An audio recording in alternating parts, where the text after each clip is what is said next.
for the quake.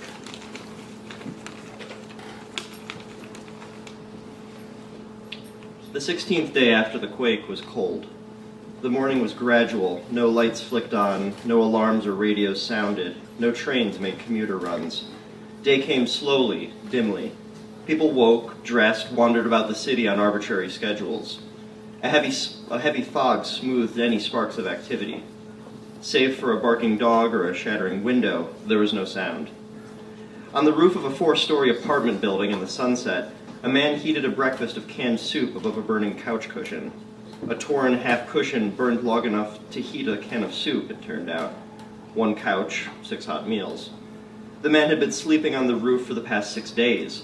The looters didn't bother to come up here, and he was tired of scuffling with strangers over the contents of his pantry. He wondered where the other tenants had gone. He hadn't seen anyone here for a week. What day was it? Today was day 16, but what day of the week? The looting had begun abruptly, as soon as it became clear just how completely the police were overwhelmed. Most looters were just looking for water. Melted ice in freezers, a gallon or 2 in toilet reservoirs, even in the U-bends of plumbing. Food was much easier to find, but most non-perishable meals were so salty, and hurt as much as they nourished.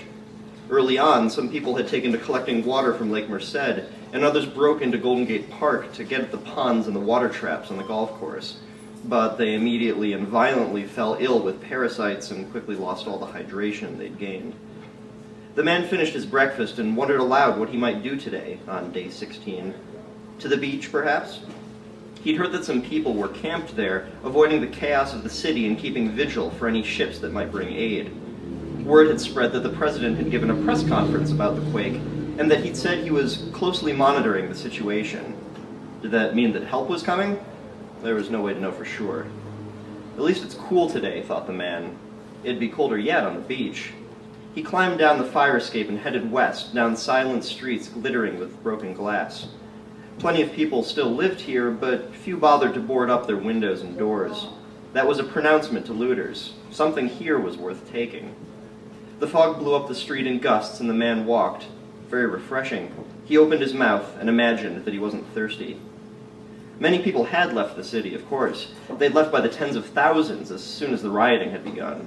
But with no major roads intact, very little gas available, and certainly no trains running, it wasn't as simple as packing a bag and walking out the door.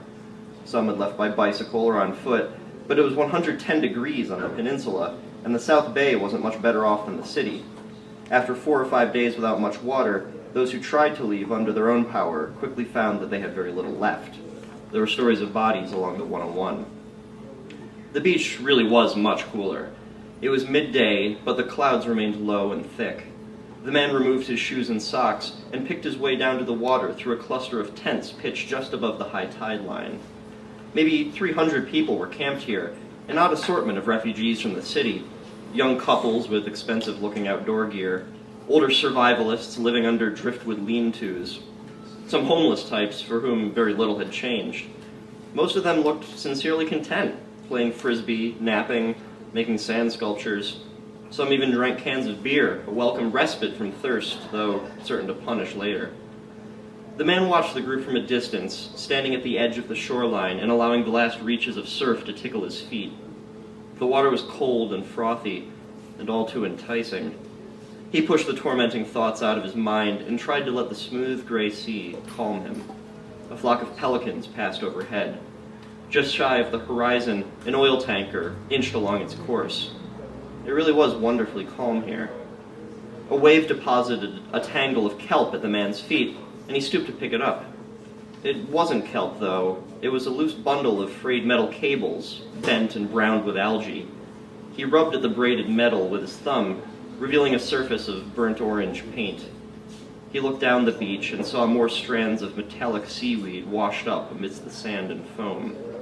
Suddenly the beach didn't seem quite as serene.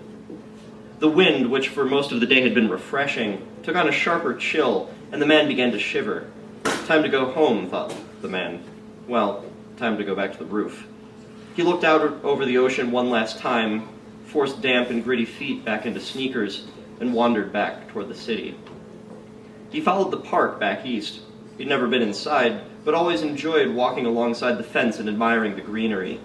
The fence itself was intact, an unbroken grid of wrought iron turned outward at the top, stretching 3 miles down Lincoln, though in places it looked contorted and askew.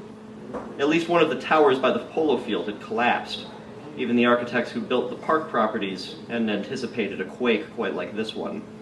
Surely, though, anyone who lived here would have the means to leave if they wanted. A commotion ahead snapped the man back to attention, and he looked up the street to see a crowd forming at the 35th Avenue gate.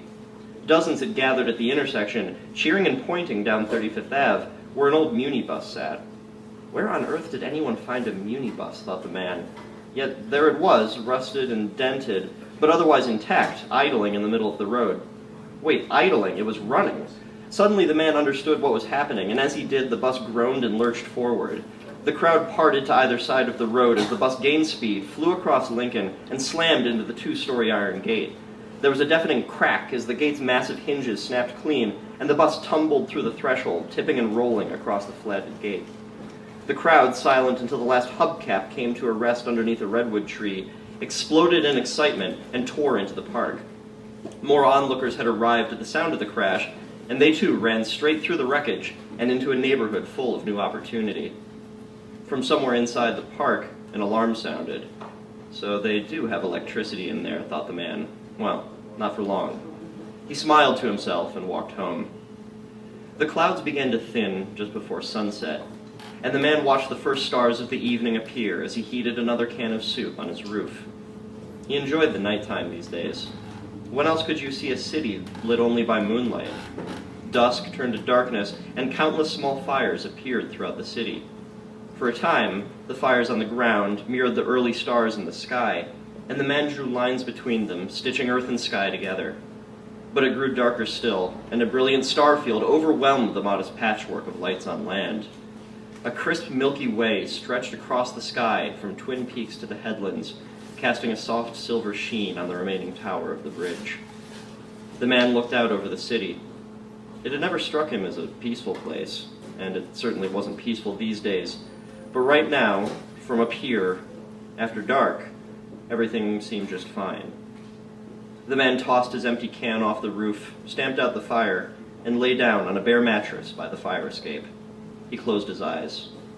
The 17th day after the quake was still cold. Thanks. Woo!